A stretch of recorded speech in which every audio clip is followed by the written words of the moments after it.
Vamos a ponernos de pie y vamos a pedirle al Espíritu Santo. Hemos escuchado la palabra de Dios. Vamos a pedirle al Espíritu Santo que abra nuestros oídos, pero no estos físicos, sino los oídos del corazón, para que estas palabras que acabamos de escuchar sea también el alimento para nuestra vida diaria y sobre todo para el día de hoy. Cantamos al Espíritu Santo.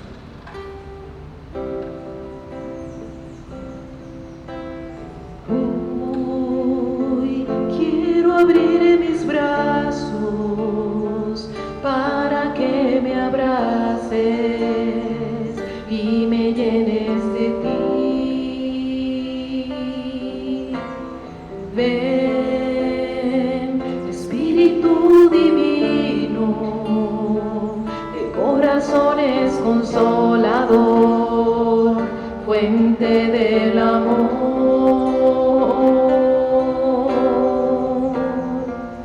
Ven y llena el vacío, fluye como un río, ven a renovar.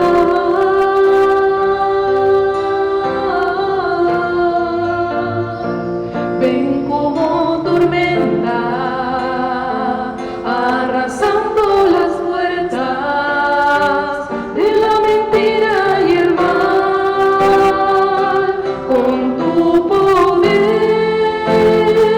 Ven, Espíritu Santo, cambia toda mi vida, lo necesito tanto. Con tu poder, ven, Espíritu Santo, quiero renovarme, quiero transformarme. Con tu poder, ven, Espíritu Santo, cambia toda mi vida, lo necesito tanto. Con tu poder, ven, Espíritu Santo, quiero renovarme, quiero transformarme. Con tu poder. Ven, Espíritu Santo, llena nuestras vidas, llena nuestros corazones. Ven, Espíritu Creador, ven a crear nuevamente. Ven a crear sobre la faz de la tierra. Ven a crear nuevamente sobre nuestro país, sobre Panamá.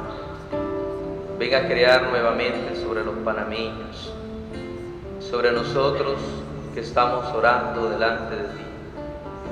Ven, Creador, nuevamente y vuelve a crear, vuelve a hacernos, vuelve a hacer de nosotros partes del proyecto, de ese proyecto del reino al cual tú nos has llamado. Espíritu Santo de Dios, infunde tu amor, infunde tu misericordia y llénanos de ti para enfrentar las diferentes circunstancias de la vida, para enfrentar los momentos de guerra, los momentos de dificultades, para enfrentar la impaciencia, para enfrentar nuestros momentos de enojo, de rabia, de estrés, de angustia, de dolor, de tristeza, todo lo que conlleva las situaciones que vivimos todos los días. No te pido, Espíritu Santo, que me quites las circunstancias. Te pido que me ayudes con tu fuerza a enfrentarlas todos los días, a enfrentarla en todo momento. Ven como tormenta, oh Espíritu Santo, a inundar la tierra, a inundar mi corazón en este día de reparación, en este día en el que delante de tu corazón sagrado, de tu sacratísimo corazón, me dispongo a vivir este día, me dispongo a vivir estas horas, estos minutos que tú me has regalado por obra y gracia. Es don tuyo, Señor, que yo esté de pie, en este día, que yo haya amanecido y yo haya podido respirar. Es don tuyo, Señor, que yo haya caminado. Es don tuyo, Señor, que yo tenga un trabajo. Ven, Espíritu Santo, fortalece mis fuerzas, mis piernas débiles, mis manos egoístas, mis oídos sordos, mis ojos ciegos. Espíritu Santo, mi corazón de piedra, transfórmalo. Oh Espíritu Santo, oh Señor, lléname de ti.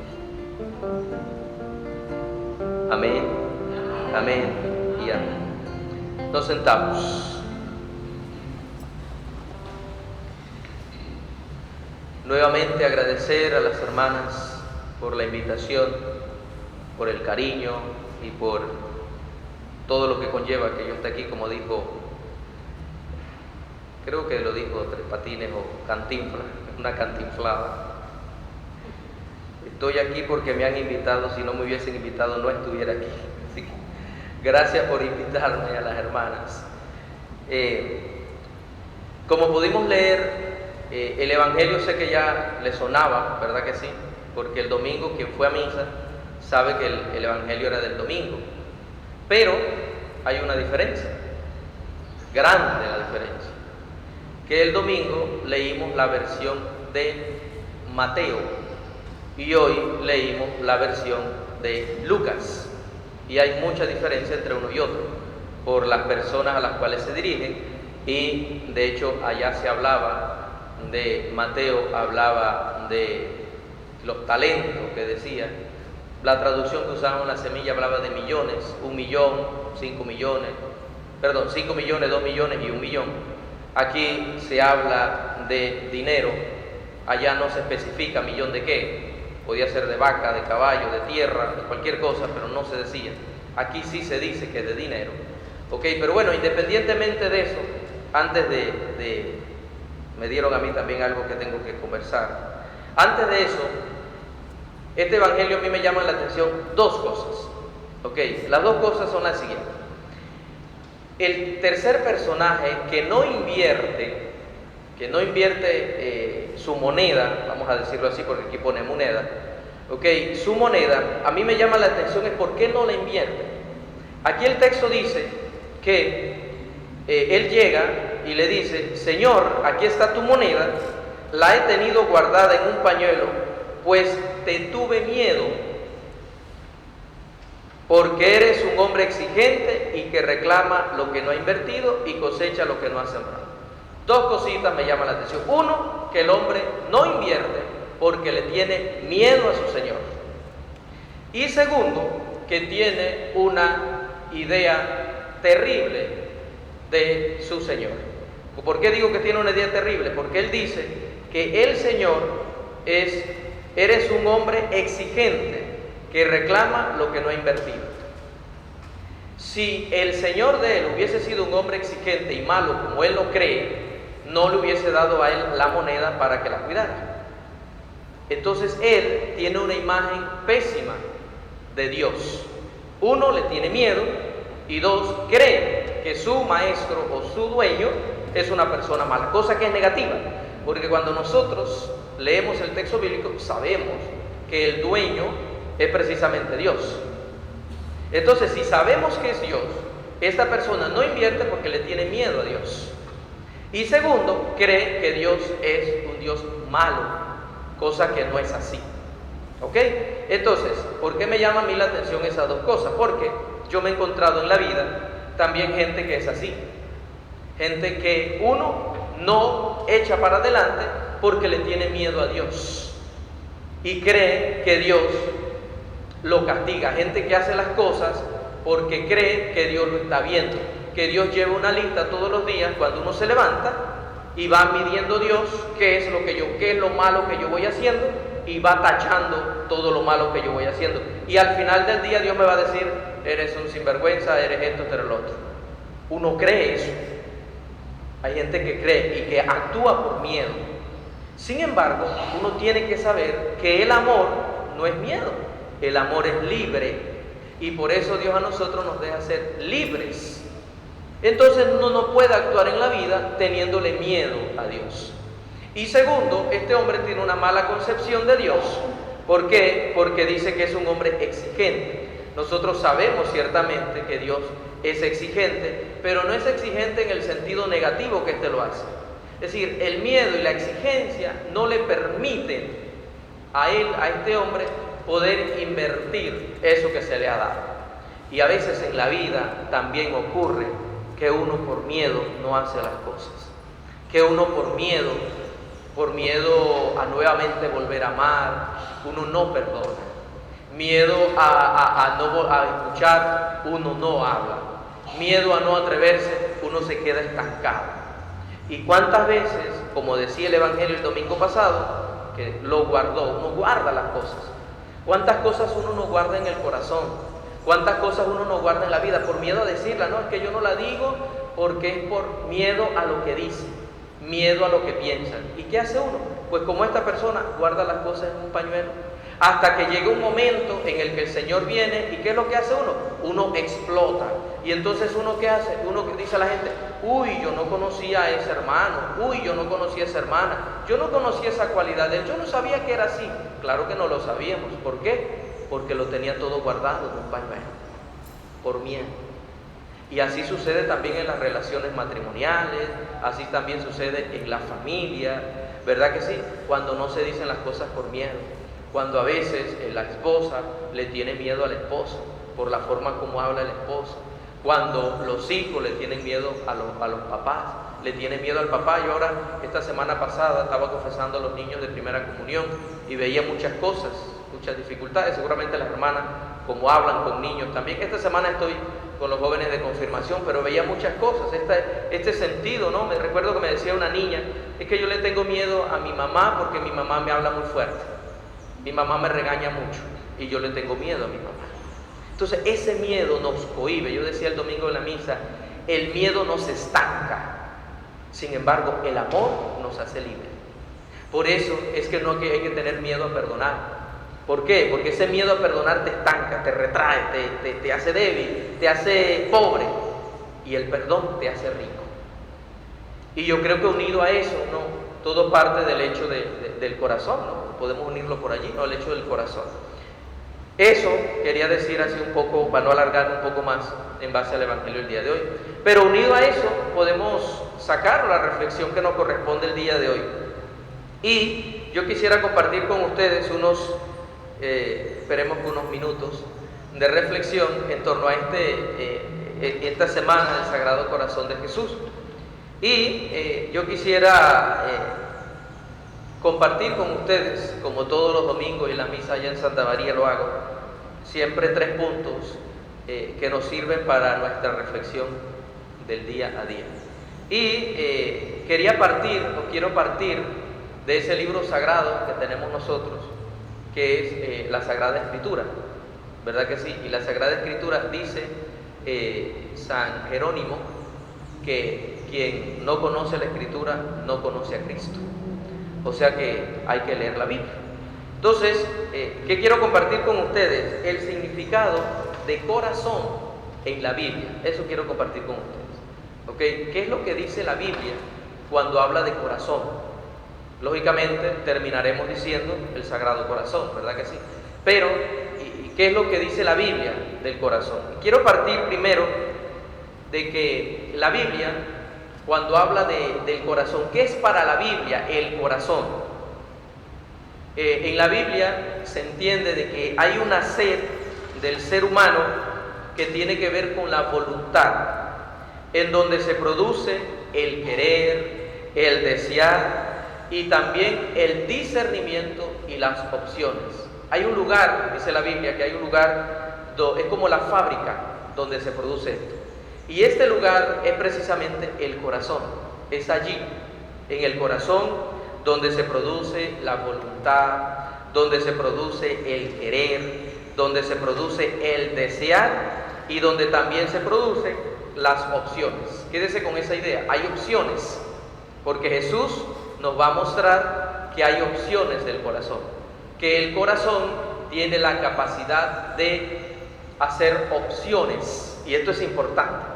Es importante porque cuando nosotros hablamos de corazón, lo referimos a lo sentimental.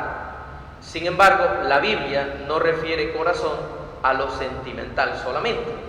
Hay parte sentimental, pero no solo lo sentimental. ¿Ok? Bien, entonces, en esa manera, repito, hay un lugar, según la Biblia, donde se produce, repito las palabras, el querer, el desear, el discernimiento y hay opciones. Y ese lugar es el corazón. ¿Ok? ¿Cómo lo entiende entonces la Biblia del corazón? Mediante tres ideas. Número uno, para la Biblia el corazón es símbolo de interioridad. ¿Ok? El corazón es símbolo de interioridad. Esta palabra es muy agustiniana también. San Agustín, el maestro de la vida interior, dice San Agustín, ¿verdad? En el interior del hombre habita la verdad. ¿Cómo lo ve la Biblia, este símbolo de interioridad? Dice, por ejemplo, Proverbios 15:14, dice: el corazón inteligente busca el conocimiento. Hay un corazón inteligente que busca el conocimiento. Dice también en 16:23, el corazón sabio hace que los labios sean prudentes. ¿Ok? Hay una interioridad del corazón, hay algo profundo del corazón. Y eso profundo del corazón es lo que nosotros llamamos el discernimiento. ¿Ok? Hay un discernimiento del corazón. ¿Qué viene siendo esa interioridad? La capacidad de reflexión para encontrarse consigo mismo. Esa es la interioridad. Es la capacidad reflexiva, esa capacidad que todos nosotros tenemos. Fíjense que digo capacidad reflexiva. Ya decir capacidad reflexiva conlleva algo de mente, conlleva algo de razón. ¿Ok? La capacidad reflexiva, la interioridad, no es solamente que yo soy interior porque es que, con el perdón, no, yo me la paso rezando todo el día. No, hay cierta raciocinio de cómo estoy haciendo las cosas, cómo las estoy viendo y qué es lo que estoy haciendo. Hay esto, no es solamente esto. ¿Ok? Porque uno se deja mucho dominar solamente, dice, bueno, no, yo es que me dejo dominar solo por el corazón. Hay cierta capacidad reflexiva. ¿Ok? Bien, entonces nos dice, por ejemplo, el Salmo 90, dice: enséñame, Señor, a contar nuestros días para que adquiramos un corazón sensato. Un corazón sensato. Y se refiere precisamente a esa realidad interior, a esa realidad que está en nosotros, que al final viene siendo precisamente es el Espíritu Santo el que está en nosotros. ¿Ok? Entonces nosotros nos encontramos frases o expresiones, por ejemplo, nos encontramos en la Biblia frases o expresiones como, yo las copié por aquí, dice, por ejemplo, piensa en tu corazón. Dice la Biblia, piensa en tu corazón. ¿Qué quiere decir piensa en tu corazón en la Biblia? Simplemente quiere decir piensa. Pero pensar no con él, sino con el corazón. ¿Ok? Y nos encontramos otra frase, por ejemplo, como habla al corazón. Eso lo hemos leído mucho en la Biblia, ¿verdad? Sobre todo en el Antiguo Testamento. Habla al corazón. ¿Qué se refiere la Biblia? Cuando dice habla al corazón, se refiere simplemente con reflexionar, pensar. O frases como a esta persona le falta corazón. O frases como robar el corazón. ¿Qué quiere decir robar el corazón? Robar el corazón significa engañar. Al que le roban el corazón, lo engañan. ¿Ok? Entonces, esas realidades que nos hablan del corazón se refiere precisamente a la parte interior. Robarle el corazón, te engaña. Piensa en tu corazón, piensa. O esta que decía hace un momento, ¿no? A esa persona le hace falta corazón. En realidad lo que está diciendo el texto es, a esa persona, esta persona es una tonta, un perdón. Le hace falta corazón. Es decir, no piensa. ¿Me explico? No piensa, no medita, no reflexiona. Vive la vida, le hace falta corazón. No significa que no ama, no.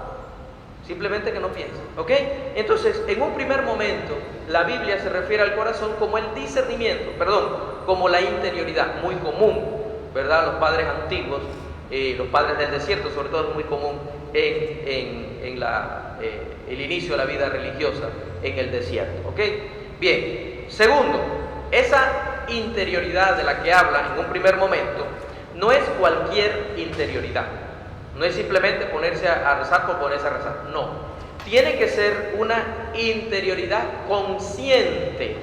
Y este es el segundo punto. Interioridad consciente. No es simplemente estar por estar. No, eso no conlleva eso. ¿A qué se refiere la interioridad consciente? Que hay determinaciones conscientes. Uno es aquello que decide. Es decir, que cuando yo me voy al interior, en el interior ocurren las decisiones. Y el corazón conlleva decisiones. Por eso, cuando se habla de amar, no hablamos de amar como sentimiento, sino que hablamos de amar como decisión. Por eso uno tiene que amar todos los días, porque todos los días uno tiene que decidir. Pero esa decisión que ocurre en el interior es consciente en la medida en que yo tomo la decisión. ¿Ok? Bien, digo algo más. Es una gracia divina tener un corazón que discierne, que sabe acertar en el proyecto, distingue el bien del mal, que no se deja petrificar con decisiones perversas o quizás malas, decisiones por distracción. Esa es la interioridad consciente. Es una interioridad, repito, que nos lleva al discernimiento.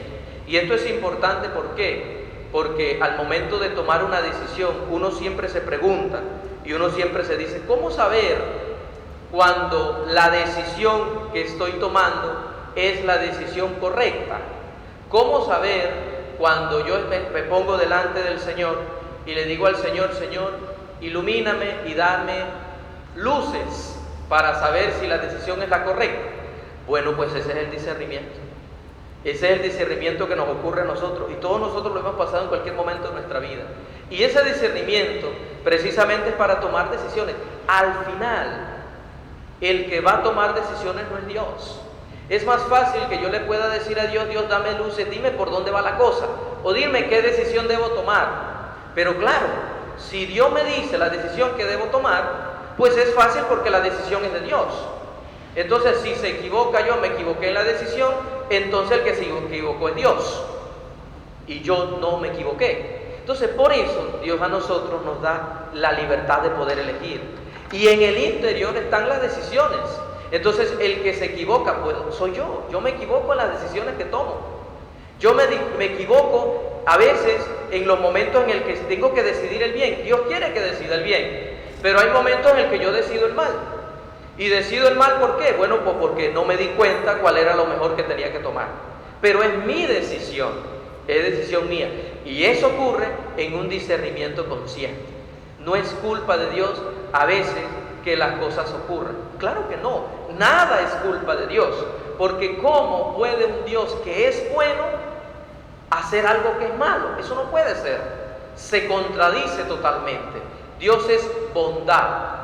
Dios es misericordia, Dios es omnipotencia. Yo digo a veces en la parroquia, cuando a veces sentimos en la vida que Dios no está, hay gente que dice, no, yo siento que Dios no está en mi vida. Yo le digo, pero ¿cómo usted puede decir que Dios no está en su vida si Dios es omnipresente?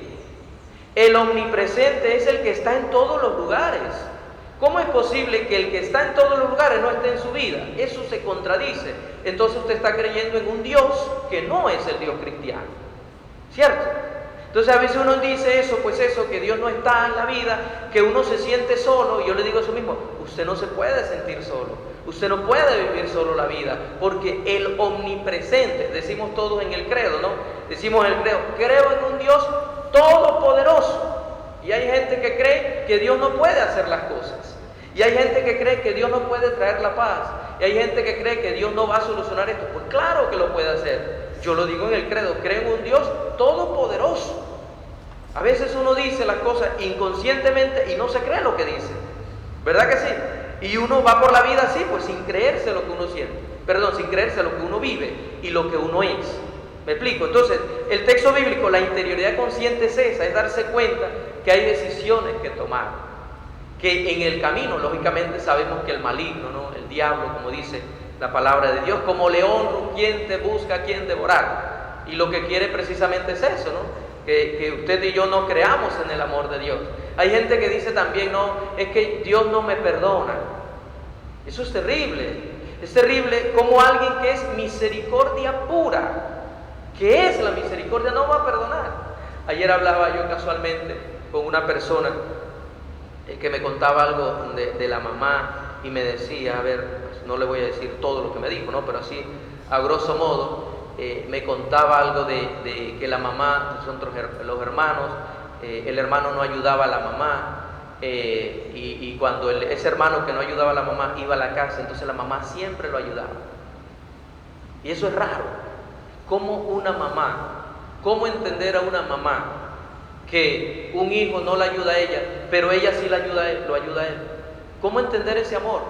Ese amor no se entiende con esto, con la mente no se entiende.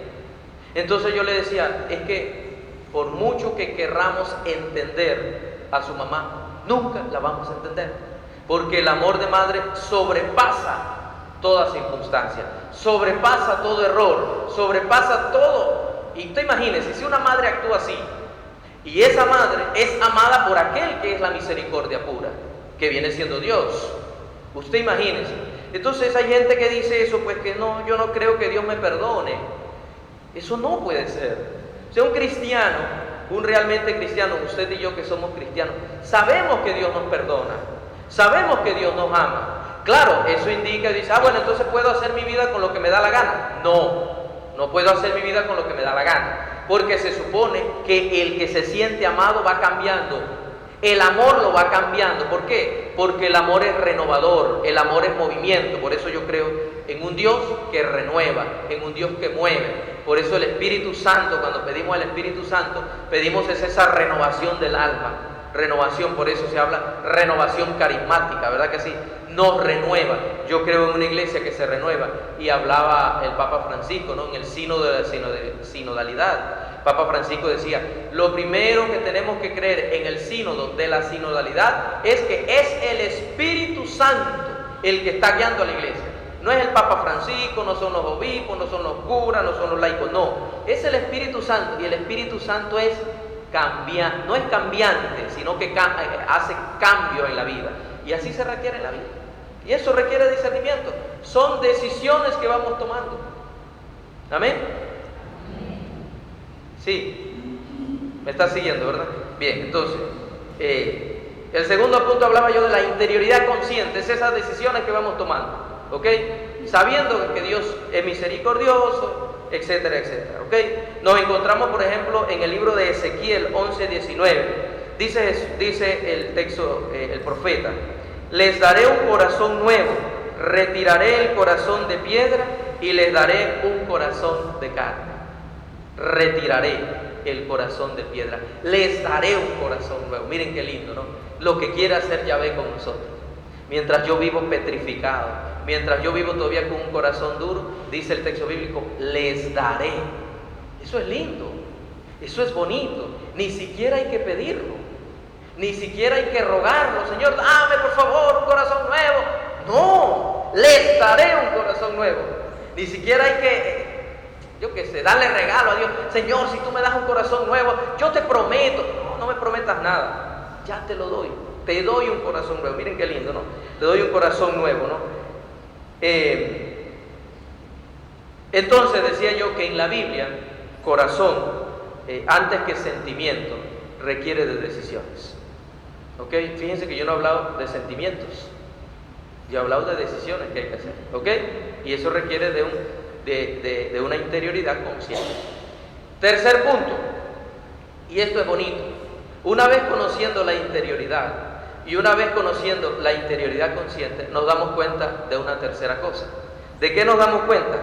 De que Dios también tiene un corazón. ¿Se da cuenta? Dios también tiene un corazón y Dios también pasa por lo mismo que tenemos que pasar nosotros, excepto en el pecado. Jesús tiene que también pasar por la interioridad. Jesús también tiene que pasar por la interioridad consciente. Jesús también tiene que tomar decisiones. Y eso es lo bonito de Dios, que Dios también tiene un corazón. Es decir, Dios del Antiguo Testamento, al cual no conocíamos su rostro, porque no tenía rostro, no se sabe si es papá o mamá, ¿ok?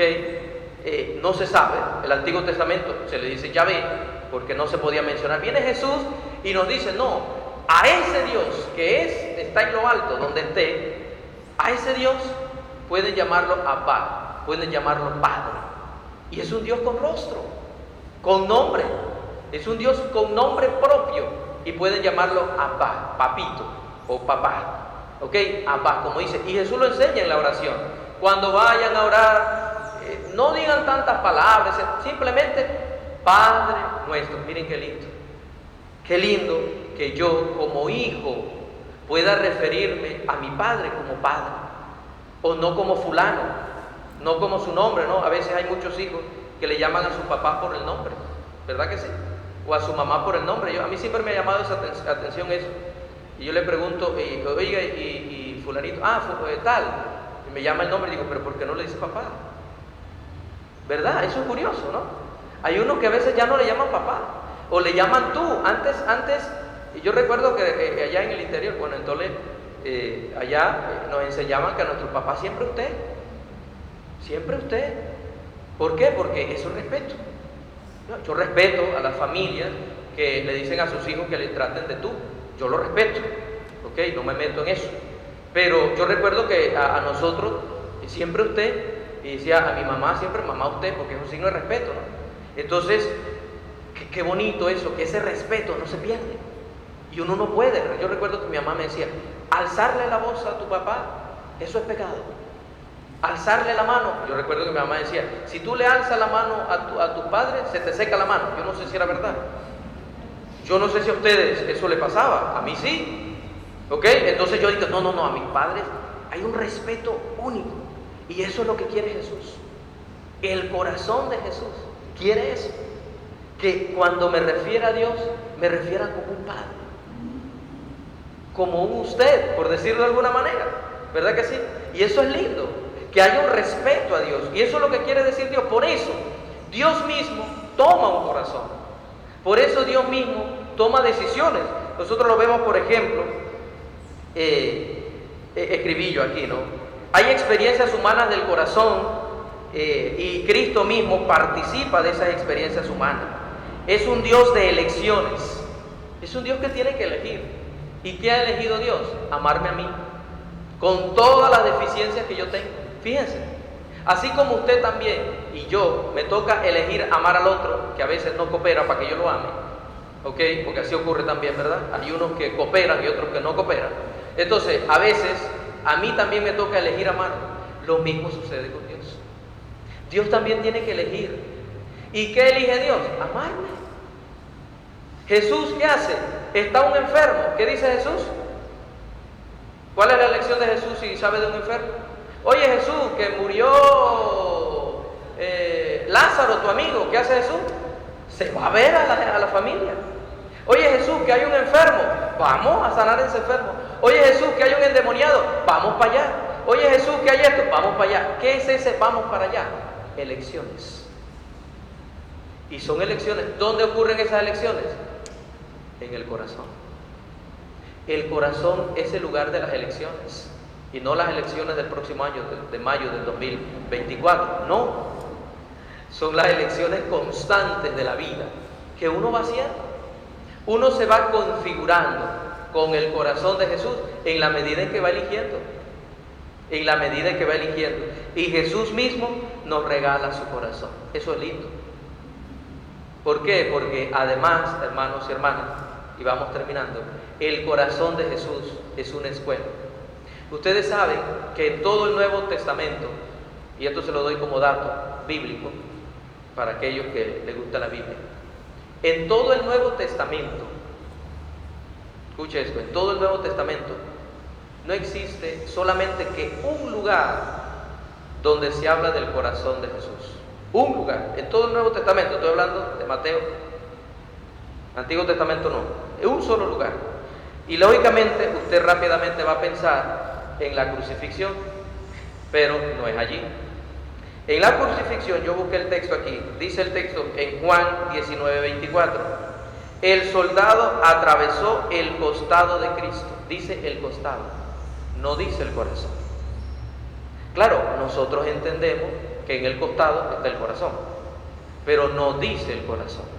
¿Dónde se habla del corazón? Solamente en un lugar. Yo se lo voy a decir dónde para que usted lo sepa. En Mateo 25:30. Dice en Mateo 25:30, vengan a mí todos los que están cansados y agobiados, que yo les daré reposo. Vengan y aprendan de mí, que soy manso y humilde de corazón. Es el único lugar en todo el Nuevo Testamento que aparece la palabra corazón. Pero Jesús lo pone como escuela. Dice, vengan y aprendan. Miren qué lindo. Aprender del corazón de Jesús. El corazón de Jesús es una escuela maravillosa, una escuela de elecciones, una escuela que pudo haber elegido otra cosa, sí, pero eligió amar. Una escuela que ve nuestro pecado, sí, pero es capaz de perdonar. Una escuela que ve las circunstancias en las cuales yo me voy desenvolviendo día tras día, sí, pero es capaz de darme una oportunidad. Una escuela que ve que yo no quiero aprender, sí, pero que ese corazón de Jesús es capaz de enseñarme todos los días. Ese es el corazón de Jesús. Es una escuela maravillosa. Entonces, hoy yo les invito, hermanos y hermanas, a como dice el texto, vengan a mí. Yo les invito a eso en este día, en este miércoles de reparación, a ir hacia al Sagrado Corazón de Jesús con esa humildad, sabiendo que estamos necesitados, que Panamá entero está necesitado. ¿Verdad que sí? Que hemos herido de alguna manera con nuestras malas decisiones, porque ese es el problema, ¿verdad? Nos equivocamos en las decisiones y ahorita a nivel nacional sabemos que son malas decisiones que está dañando a nuestro país. Hay que volver entonces al corazón, hay que volver, pero no a mi corazón, sino aprender de su corazón, mirarlo a Él y aprender del corazón de Jesús. Jesús te dice hoy, te extiende la mano y te dice, te entrego mi corazón, dame tu corazón, toma el mío y aprende del mío, porque el tuyo está listo. Dame tu corazón, toma el mío, porque el tuyo ya ni con RCP. ¿Sabes lo que es RCP, no? A veces tenemos unos corazones que ni con RCP, ¿verdad que no? Pero bendito sea Dios que lo tenemos a Él. Estoy jugando con palabras, ¿ok? Usted no se crea todo esto. El Señor te dice así, pero quiero que te quedes con esta idea, ¿no? El Señor te dice, dame tu corazón y aprende del mío. Eso te dice Dios. Amén. Amén.